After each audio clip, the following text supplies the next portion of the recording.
Hey guys, so today I'm going to talk about how culture affects addiction and how we can be more culturally aware as counselors.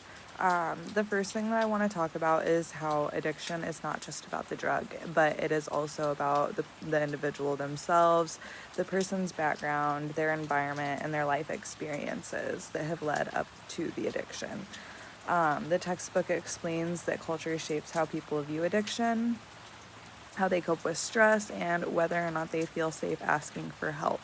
So, for example, in some cultures, substance use is very accepted, like drinking alcohol at family events.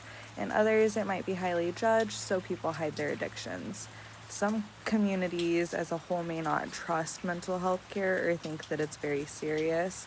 Um, People's cultures can affect whether or not someone sees addiction as even a health issue or whether or not it is just a moral failure because of that person's choices.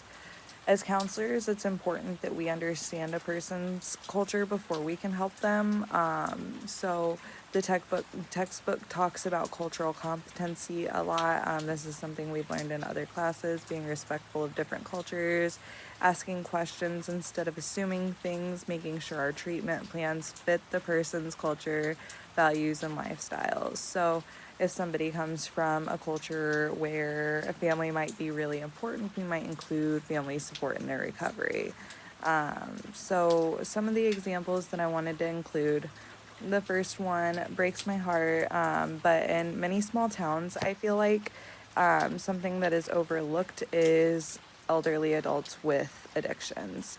And I feel like it's something that is becoming more and more prominent as time goes on. We're seeing that seniors are getting addicted to painkillers after a surgery, after an illness, after chronic pain.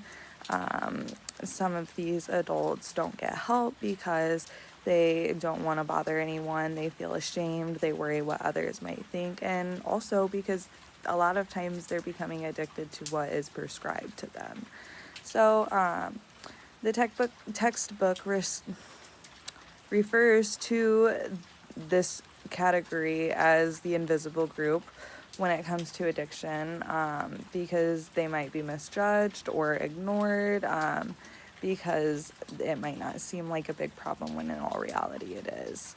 The second issue that I want to bring up is that in the community that I grew up in, poverty is something that I see on a day-to-day basis. There aren't always a lot of jobs nearby, which can be a struggle for individuals who are living in poverty, who might need to walk to work.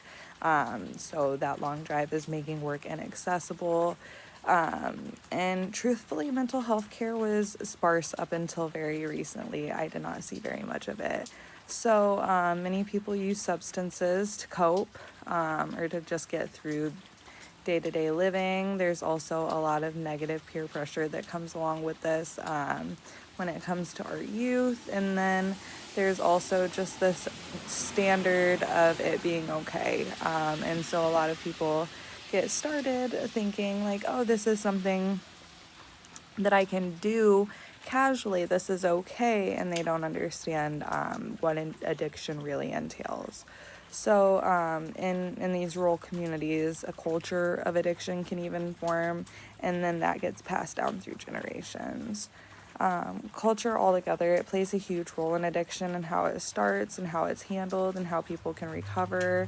As counselors, we really need to work towards understanding where our clients are coming from, respecting their values, and helping them find treatment that fits their life.